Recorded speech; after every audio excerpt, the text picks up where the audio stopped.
and at the unveiling of a towering bronze sculpture of North Korean and Russian soldiers in combat. Kim Jong-un praised troops who chose death over capture while fighting in Ukraine. And it was a striking and unusually explicit acknowledgement of Pyongyang's long-suspected battlefield doctrine, according to a transcript published by North Korean state media KCNA, and Kim declared that those who unhesitatingly opted for self-blasting and suicide attacks had shown the highest form of loyalty, and a reference to soldiers throwing themselves on grenades or detonating explosives rather than risk being taken prisoner.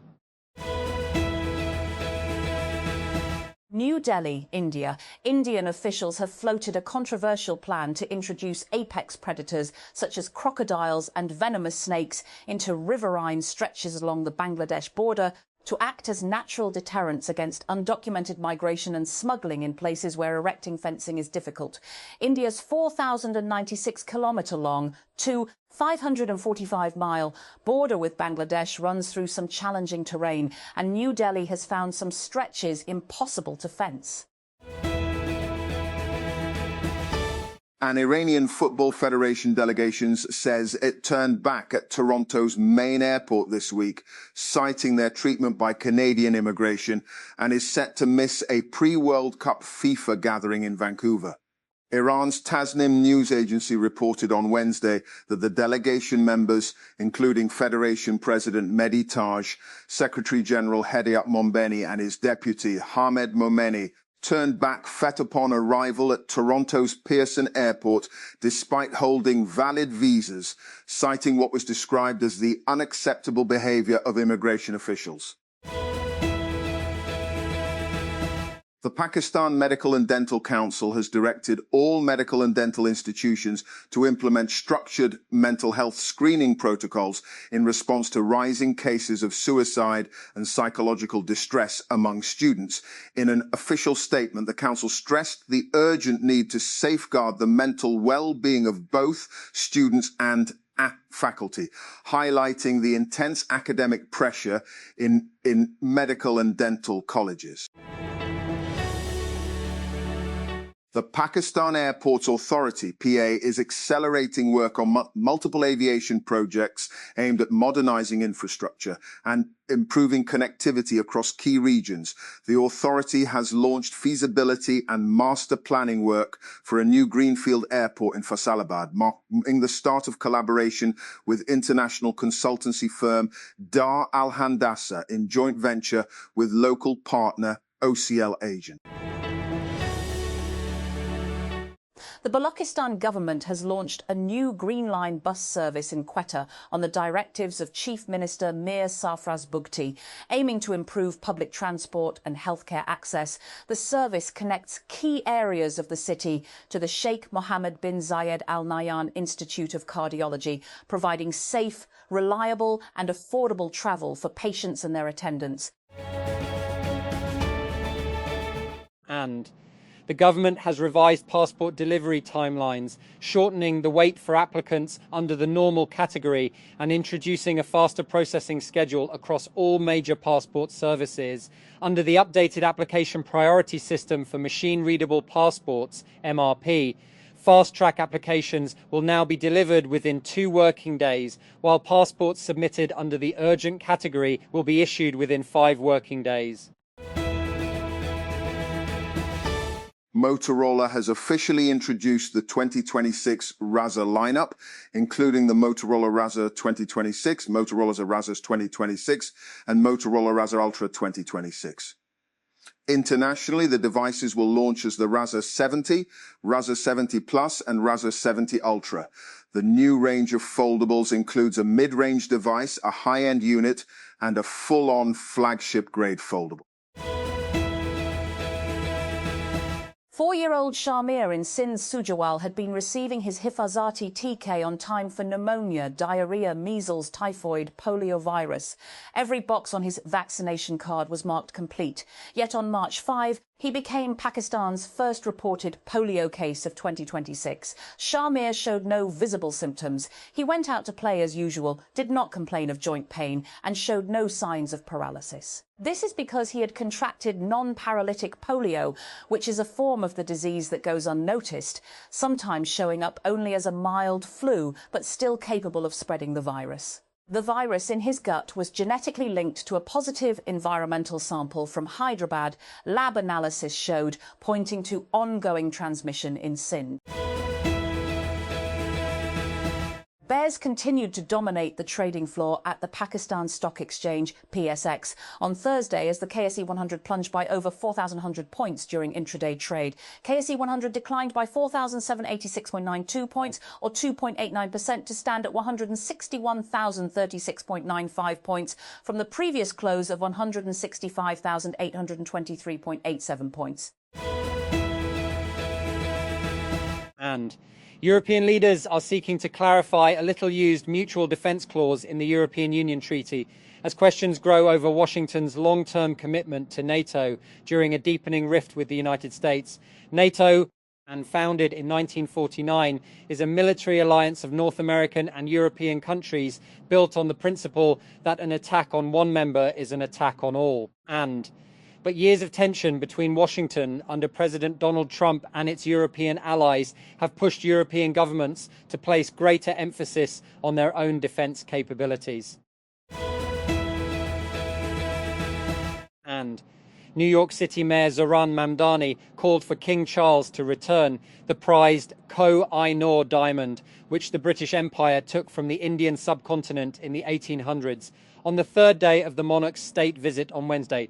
Before greeting Charles and Queen Camilla at a 9/11 memorial event, Mamdani was asked what he would discuss with the king if he had the chance.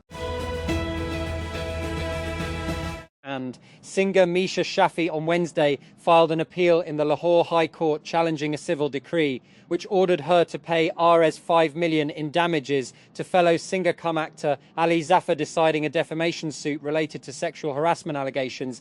The appeal, filed through advocate Saqib Jilani, argues that the trial court erred both in law and on facts while adjudicating the dispute. Kenya's Sebastian Sawe has returned home to joyous scenes after becoming the first man to run a marathon in under 2 hours in competitive race conditions.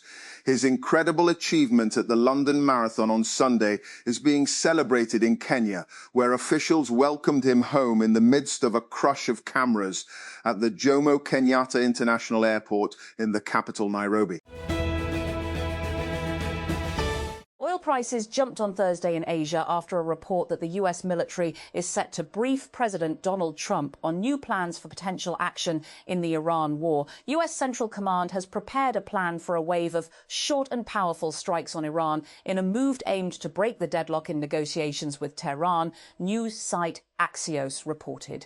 The BBC has contacted US Central Command and the White House for comment. And oil prices soared more than 6% on worries about prolonged supply disruption in the Strait of Hormuz and fears of a lengthy US siege of Iranian ports, settling at their highest levels in weeks. And US crude settled up 6.95% at Wednesday, and $6.80. The international benchmark was up 6.28%, or $6.77 at $118. And a 3 after earlier touching its highest price since June 2022, the Reuters news agency reports. Australian white supremacist killer Brenton Tarrant has lost an appeal to overturn his conviction and sentence for shooting dead 51 people at 2 New Zealand mosques in 2019. Court documents show New Zealand Court of Appeal denied Tarrant's that appeal on Thursday, ruling that his attempt to overturn his guilty plea for the country's deadliest mass shooting was utterly devoid of merit. The UAE's exit from OPEC is another sign of the major geopolitical shifts that are reshaping the global order. One of the organization's top producers, the UAE's decision seems largely influenced by the politics of oil. Yet, geopolitical calculations and intra-Gulf rivalries, specifically with Saudi Arabia, are also at play here. As per reports, the Emiratis were unhappy with the quotas placed by OPEC on members and wanted to pump as much crude as they desired. This was reflected in an Emirati government statement after the announcement of Abu Dhabi's exit, that the UAE had made greater sacrifices for the benefit of all. Pakistan investment story has rarely had a more promising tailwind. The macroeconomic stabilisation under the 37-month Extended Fund Facility F, supplemented by the Resilience and Sustainability Facility, has been more decisive than most observers expected. The fiscal deficit has narrowed to 5.4% of GDP, with the primary surplus rising to a historic 2.4 PC in FY25. Reserves have nearly doubled to $14.5 billion. Inflation has fallen below 5 PC, and successive sovereign upgrades by Fitch, S&P and Moody's have followed. The geopolitical moment is unusually supportive.